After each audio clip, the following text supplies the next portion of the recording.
Hi guys, welcome back again to TV Files TV.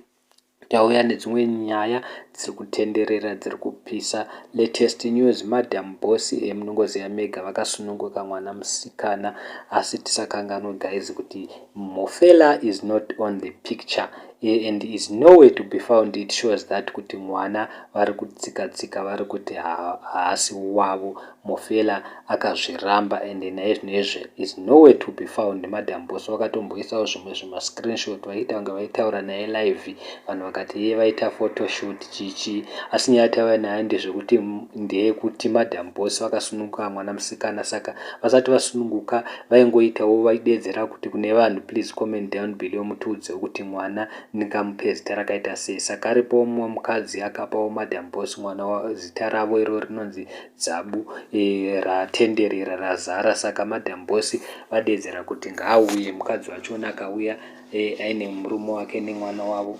Madam Boss vamupa mari $500,000 US vachimutenda kuti aiwa ndokutenda nezita ravo, akaita serakapa mwana wangu zita rake ratotenderera. Saka Madam, that's a good thing. Saka for the first time ever Madam Boss naivo tinongovaona kuti vanofunga, tinongovanzwira tsitsi panyaya yekuti mwana vachamukurisa vega, baba vari kuramba. Tizivi kuti baba ndiani because ngoni nowhere to be found guys. Saka nyaya yanga taiva nayo ndeyengoti tinongoti maita basa Madam Boss pakupa mukadzi uyu mari, anotogona kutonoispendawo zvakanaka nemurume wake nemwana wake enjoy. Asi tanzwa Madam Boss vaitaura nezvenyaya yemuchato, hatizivi kuti vada kutovachatisa here instead yekuti vavasiye vazvidyire mari yavo vega.